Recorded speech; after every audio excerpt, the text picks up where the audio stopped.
So guys, maraming mga Pilipino ngayon ang magugulat sa ating vlog ngayon dahil pag-uusapan po natin ang malaking bagay mga sangkay na nakakagulat pero totoong nagaganap sa ating bansa. Nangyayari po ito sa ating bayan ngayon at pag-uusapan po natin.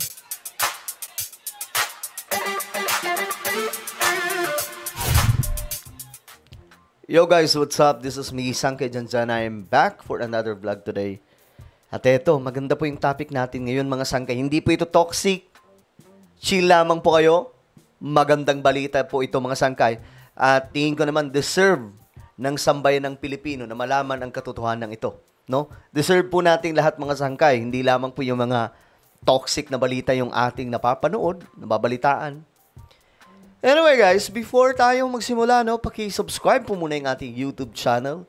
Ayan po, umarangkada na po tayo sa 1.51 million subscribers.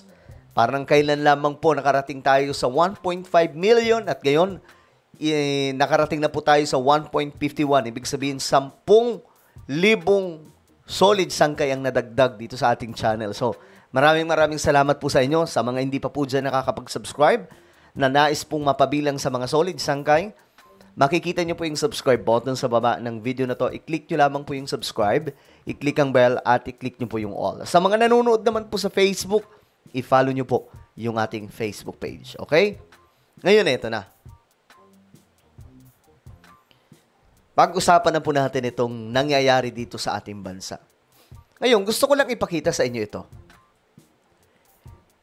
Ito po ay doon sa China. Tingnan nyo po kung gaano na po kalago itong China. Ito, labas po dito yung usapin sa West Philippine Sea.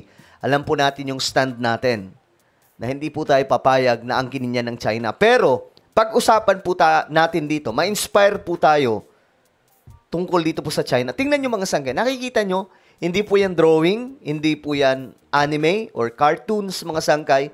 Ito po ay realidad. Makikita nyo po yan doon sa China mga sangkay, yung mga kakaiba ng building, modern cities, at saka grabe yung paglago ng kanilang bansa talaga. So ngayon, ang tanong dyan, sangkay dyan, paano nga ba nangyari yan? Paano nga ba lumago yung China ng ganyan?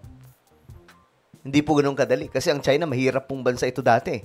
Diba? If you remember, mga sangkay, halos mas nakalalamang po tayo dyan nung panahon po ni Ferdinand E. Marcos. Kasi ang dalawang bansa noon ng mga malalago, ito po yung Japan at Pilipinas. China, medyo ano pa yan mga sangkay. Ngayon, tingnan nyo po ang laki ng pinagbago. O, tingnan nyo. O, ayan, makikita nyo mga sangkay, o. Ito sa gabi. Isang syudad naman po ito sa China, doon po ito sa Shenzhen. Ayan, o, makikita nyo, di ba? Nagtataas sa mga gusali. Ngayon, mga sangkay, ano pa nangyari? Bakit lumago sila ng ganito? Simple lang. Yumaman po ang China. At bakit yumaman ang China? Dahil po sa napakaraming mga dayuhang negosyante na nag-i-invest sa China. Kaya po makikita po natin yan mga sangkay.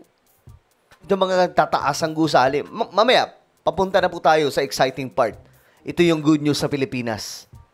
Malaki ang chance na maging ganito ang ating bansa. At mamaya, mga sangkay, titingnan po natin. Oh, ito pa. Gusto kong ihalimbawa ito, mga sangkay, kasi medyo pinag-aralan po natin kung paano po lumago ang bansang ito. Nagpapasok po sila sa ng napakaraming mga dayuhang negosyante. Kaya tingnan nyo mga sangkay, oh, napaka-modern na po ng China. Sino mag-aakala na, alam nyo guys, para sa akin China ang pinakamagandang bansa na puntahan. Kasi, hindi nyo po yan makikita sa ibang mga bansa.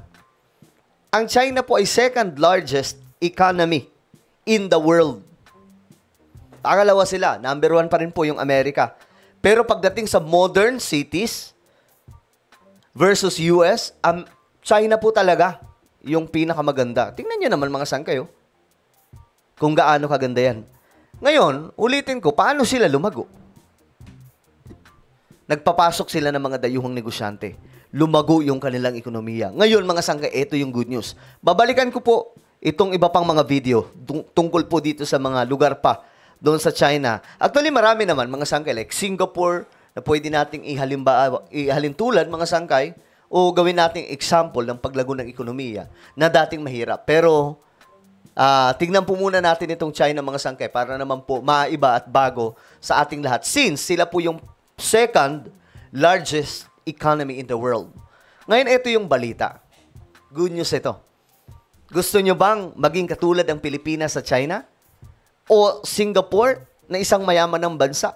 Huwag kayong mag-alala mga sangkay.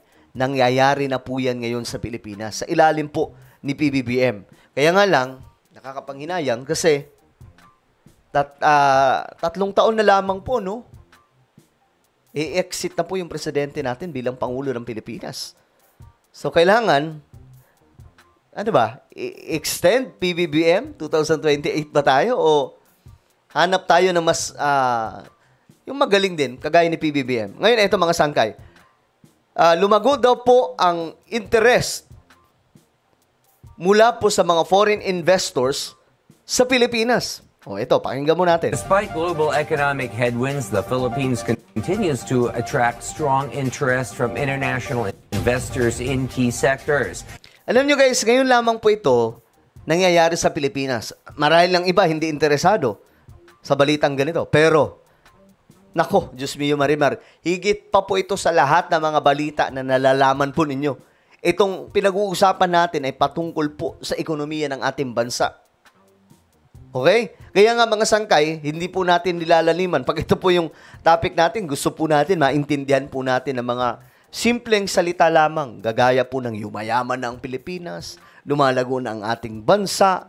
Diba? Ito, panoorin natin. In the first quarter of the year, the government approved nearly 28 billion pesos or about $502 million in foreign investments. Ayan po foreign investments sa Pilipinas.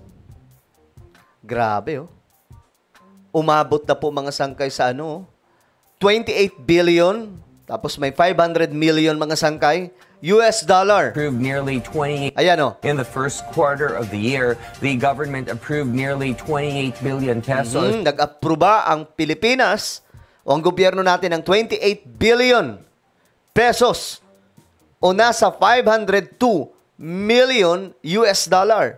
Or about $502 million in foreign investment. Mga foreign investment, galing po yan sa ibang bansa. Ito po yung sinasabi natin na lumago ang China dahil po dyan, mga sanggay. Lumago ang Singapore dahil po dyan.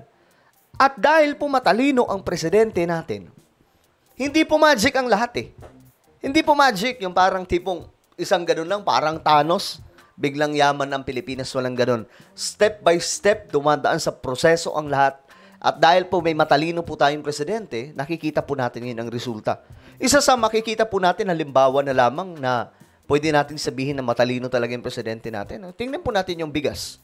Diba ang mura na po ngayon ng bigas? Kahit po yung karne, mga sangkay, bumaba na rin po yung presyo. Pero yung bigas po talaga, sino mag-aakala na babaha ng supply ng bigas sa Pilipinas? Tinanong ko nga mga sangkay yung binibilhan ko ng bigas. Sabi ko, sir, ano ba nangyari? Ba't ang baba ng presyo ng bigas? Maliban pa po ito sa 20 pesos Maliban pa po yan sa 20 pesos na program ng pamahalaan. Kasi sa mga palengke ngayon, yung common price ng bigas, bumaba po talaga ng gusto. From 60 plus to 30 plus and 40 plus pesos. Sino makakakala na may makakagawang presidente ng ganyan? Si BBM lamang po nakagawa niyan. Huwag na tayo maglokohan dito. Walang presidente na nakagawa niyan since Corazon Aquino up to Tatay Digong. Only the President of the Republic of the Philippines right now na nakagawa niyan, mga sangkay. Kaya kahit po, I know, marami pong panatiko. Pero ito po yung realidad, mga sangkay, no? Matalino yung presidente natin. Ngayon, focus po tayo. Foreign investments. While this marks a decline from last year, the country remains an attractive destination, particularly for strategic sectors like real estate, manufacturing, and support services. O yan po yung mga pinapasok mga sangkay ng mga dayuhang mga negosyante na nag-i-invest sa Pilipinas. South Korea led the way, accounting for over 44% of total pledges, with commitments reaching 12.36 billion pesos. O ayan, mga sangkay, South Korea, nangunguna ba? O yan, 12.16 billion pesos. Pangalawa yung US 3 billion. Mga nag-i-invest po ito sa Pilipinas. China 2.9 billion lamang. And the United States and China also showed confidence in the Philippine economy, pledging more than 3 billion and nearly 2.9 billion pesos Grabe, respectively. Total investment pledges from both foreign and Filipino investors reached over 181 billion pesos. The Philippine Statistics Authority, or PSA, highlighted that real estate drew the largest foreign capital, followed by manufacturing and administrative services, signs of a diverse and expanding investment landscape. Okay. Ayan na po ang nangyayari sa Pilipinas. Lumalago po ang ekonomiya natin dahil po sa mga foreign investors. At kamakailan lamang binalita mga sangkay na lumago nga ang ekonomiya natin. Ito. Tingnan po natin. Yung mga balita mga sangkay, the Philippine Economic Miracle. Ayan Philippine economy is growing massively. Ayan. Puro yung mga balitang ito mga sangkay, the Philippine main source of economic growth. Makikita po natin. Puro ayan, the Philippines to become fastest growing economy. Yan. Pambihira mga sangkay, talagang makikita po natin ngayon na lumalago ang ekonomiya natin. Matindi po yung paglago ng ekonomiya natin na dapat po malaman ito ng Pilipino. Ayan Philippine economy grows by 5.4%. Pambihira. Ngayon, balikan po natin. Gusto ba natin na maging kagaya ang Pilipinas sa China, mga sangkay, na malago yung kanilang bansa? Tingnan po ninyo. Diba? Ito. Makikita nyo, diba? Talagang mga modern na mga syudad po ito, mga sangkay. Alam nyo, ganito po ang future ng Pilipinas. Kaya nga sayang po. Sana magtagal po si PBBM sa pwesto kahit 15 years lang. Kasi para po tuloy-tuloy po talaga yung pagbabago sa ating bansa. Tingnan nyo po yung China. Ganyan na po sila ngayon. Sino mag-aakala na ang mahirap na bansa noon? Eto na ngayon, mga sangkay. Diba ang laki po ng pinagbago? Pero huwag kayong mag-alala. Ang Pilipinas on the way sa pagiging malagong bansa. Relax lang po tayo. Huwag kayong maniniwala sa fake news sa walang ginagawa. Guys, ulitin ko, matalino yung presidente natin. Matalino yung presidente natin, mga sangkay. Magiging kagaya din po tayo sa, kagaya po nito mga sangkay. Ayan, sa China din po ito. So, grabe yung paglago ng China. At huwag kayong mag-alala, ang Pilipinas on the way po sa pagiging malagong bansa. Alright? Chill lamang po kayo, mga sangkay. Isipin na lamang po natin na lahat ng ito ay nasa proseso lamang. Ang importante, nakikita po natin ngayon, mga sangkay, na nagbubunga na po yung ginagawa ng presidente natin na binoto natin. Hindi po tayo nabudol. Alright? Ano po ang inyong opinion? Just comment down below. Mayroon po tayong YouTube channel, Sangkay Revelation. Hanapin niyo po ito ngayon sa YouTube. Kapag nakita niyo na, i-click niyo po yung subscribe, i-click ang bell, at i-click niyo po yung all. Ako na po ay magpapaalam. Mag-iingat pong lahat. God bless everyone.